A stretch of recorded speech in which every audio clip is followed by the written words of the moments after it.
हमारा जो लॉकडाउन से पहले सिनेमाज शट हुए थे, वो स्टेट वाइज हुए थे। और वो मेरे ख्याल से 11 या 12 मार्च से होना शुरू हो गए थे। तो Q4 के नंबर्स में हमारे जैन के नंबर्स स्ट्रांग थे, फेब के नंबर्स स्ट्रांग थे, आधे मार्च के नंबर्स भी स्ट्रांग थे।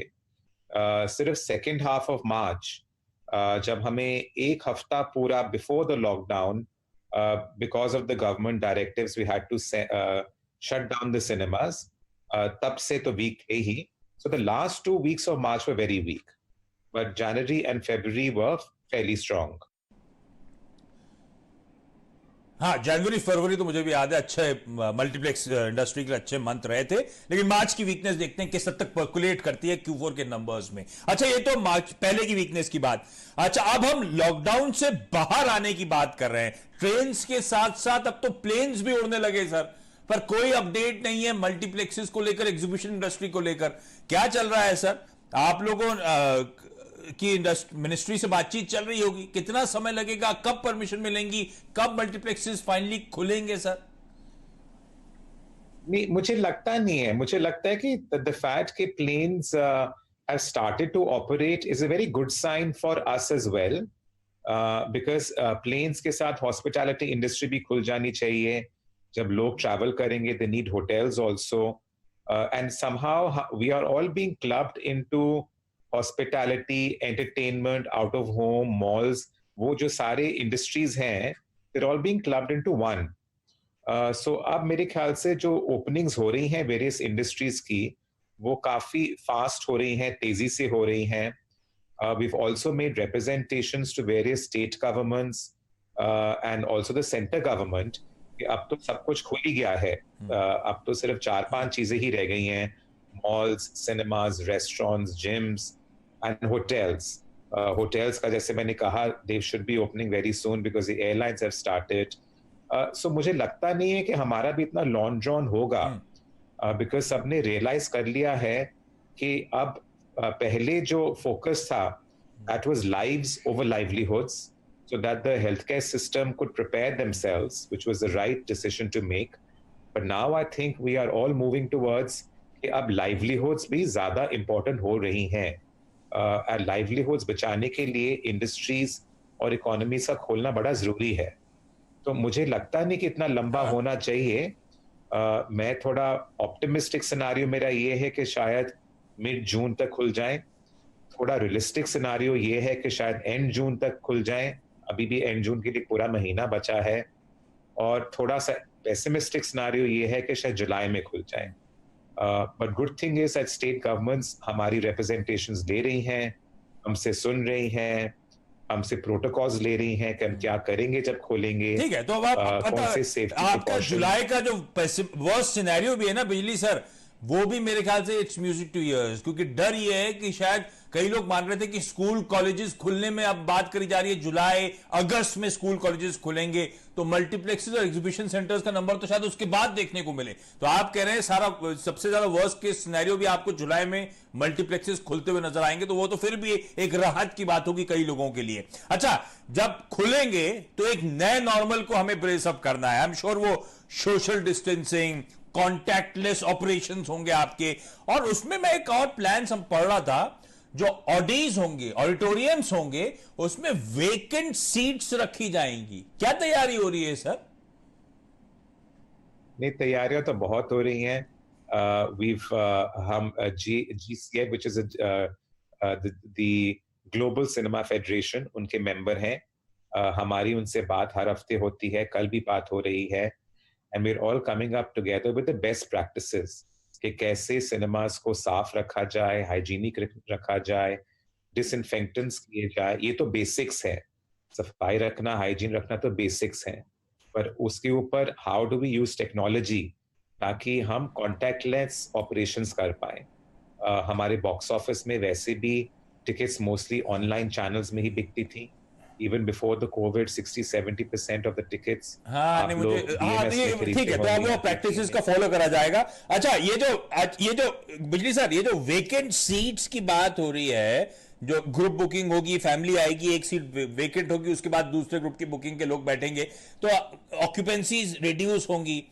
इसका मतलब है कि कॉस्ट एस्केलेट होती हुई नजर आएंगी आपकी मल्टीप्लेक्स ओनर्स की। इससे क्या पास ऑन करने की तैयारी होगी, यानी कि टिकट प्राइसेस बढ़ेंगे, या फिर जिस तरह का मूड माहौल है, ये कॉस्ट को आप लोग एब्जॉर्ब करेंगे ताकि फुटफॉल पे इंपैक्ट ना पड़े? सी देखिए, these are again uncharted territories. हम किसी को भी नहीं मालूम कि ये कैसे प्ले आउट करेगा.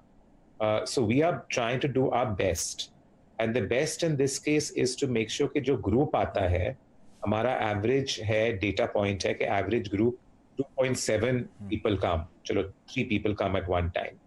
So in this case, when we do 3 people, then either seats on either sides of them will be left vacant. अब उससे जो हमारी कैपेसिटी है वो ड्रामेटिकली कम नहीं होगी, वो 20% कम होगी या 25% कम होगी. Also, you have to remember that we have multiple screens and multiple days, and we have weekday and weekend skews. So मेरा मानना है कि जो वीकेंड में जो लोग आते हैं वो शायद थोड़ा कम आए, because they also very conscious of social distancing, और वीकडे में ज्यादा आ जाए because they want to avoid the भीड़ इन द वीकडेज. आप लोग भी जब मॉल्स जाते हैं वीकडेज में ज्यादा जाते हैं, फिर वहां पर वीकडेज में ज्यादा क्राउडेड होते हैं.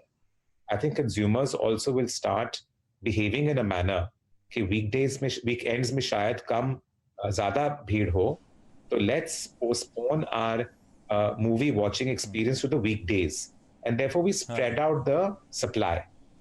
And as far as ticket prices are concerned, कैसे मतलब आप बेसिकली कह रहे हो कि टिकट प्राइसेस आप लोग शायद नहीं बढ़ाओगे, एब्जॉर्ब करोगे, है ना? अच्छा, एक और चैलेंजिंग सिनेरियो है जो इस इंडस्ट्री को अब तैयारी करनी है। मूवीज ओटीटी प्लेटफॉर्म्स पे रिलीज हो रही हैं। अब over the top media services आप लोग जानते हैं, जो नेटफ्लिक्स हुआ, अमेजॉन प्राइम हुआ, Z5 हुआ, तमाम, है ना, इनमें अब मूवीज हो रही हैं। तो चैलेंजिंग समय है। और बिजली साहब, मेरे ख्याल से नॉर्मलाइजेशन की तरफ हम मूव करेंगे, तब भी हम में से कईयों में हेजिटेशन होगा कि क्या वाकई किसी मल्टीप्लेक्स में जाके मूवी देखी जाए या नहीं देखी जाए, सोशल डिस्टेंसिंग को फॉलो करना चाहिए। मेरे ख्याल से नॉर्म्स बदलेंगे। तो किस तरह का चैलेंजिंग सिनेरियो आप देख रहे हैं जब हालात सुधरते हुए नजर आएंगे, नॉर्मल टाइम रिस्टोर होंगे? किस तरह का चैलेंज ये ओटीटी प्लेटफॉर्म आपके सामने पोज कर रहे हैं, धंधे को लेकर, बिजनेस मॉडल को लेकर? We are in producers, touch with the producers almost every week. And I think it's important that I would like to say that what we realized from this pandemic, and I hope everyone realizes something from this pandemic. I'm sure everyone has their own insights and their own learnings as far as this pandemic is concerned. And I think what we have learned is that solidarity is extremely important. We should not highlight कि मेरे pain point ज्यादा हैं और उनके pen points कम है. जो मैं सफर कर रहा हूं उतना ही वो सफर भी कर रहे होंगे, you know.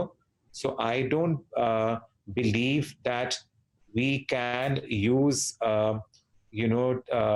muscle power and tactics to stop them from selling OTT on OTT platforms, because everyone has their own different issues. They have their own different financial problems.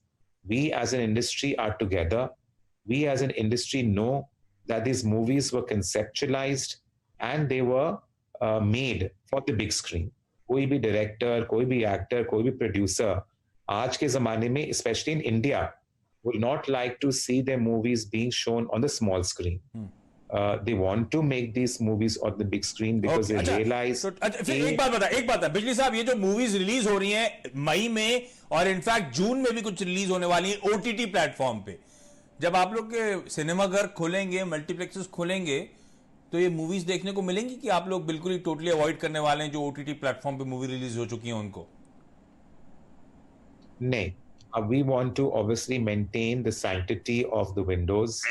We want to not change the business model, and I also feel that the consumers also would not want to watch the movies in cinemas once these movies have been released on OTT, because people want new movies. एक बार देख लिया आपने drive या शताबो दपाबो on your small screen, आपके पास भी incentive नहीं है कि आप 150 रुपए लेके सिनेमा पहुंच जाइए, है ना? तो आपके पास भी कोई इंसेंटिव नहीं है। नहीं ठीक, तो हाँ, तो सही कह रहे हैं आप। असल में गुलाबो सिताबो जो है अमेजॉन प्राइम पे जून 12 को रिलीज होनी है, तो अब मतलब ये सिनेमा घरों में देखने वाली मूवीज नहीं होंगी, दिखेंगी नहीं। मल्टीप्लेक्स ओनर्स ने फैसला ले लिया है। अब देखना। अच्छा, एक और चैलेंजिंग सिनेरियो है। मल्टीप्लेक्सेस मान लीजिए जुलाई में खोलने को परमिशन दे दी सरकार ने, ओटीटी प्लेटफॉर्म वाली मूवीज ये लोग रिलीज नहीं करेंगे। मुंबई में बॉलीवुड का कामकाज ठप पड़ा है, तो मूवी स्लेट है ऑलरेडी डेफर हो जाएगी, तो पता नहीं नई रिलीजेस कब आएंगी। तो वो एक और चैलेंजिंग सिनेरियो जो इंडस्ट्री को ब्रेसअप करना है। लेकिन बिजली साहब, बहुत बहुत धन्यवाद आज वक्त निकालने के लिए। क्विकली यहां पे छोटा सा ब्रेक के उस पार पीवीआर, ये स्टॉक एक समय 2100 के हाई से अब करेक्ट होकर 850 के लेवल्स पर ट्रेड करता हुआ नजर आ रहा है। क्या इन लेवल्स पर अट्रैक्टिव हो चुका है? क्या खरीदारी करनी चाहिए, या पोस्ट पैंडेमिक पिक्चर तस्वीर जो है बहुत बदलने वाली है और ये मॉडल्स को लेकर बहुत सीरियस कंसर्न्स है? ये जानूंगा ब्रेक के उस पार, जब एक एक्सपर्ट जुड़ेंगे हमारे साथ।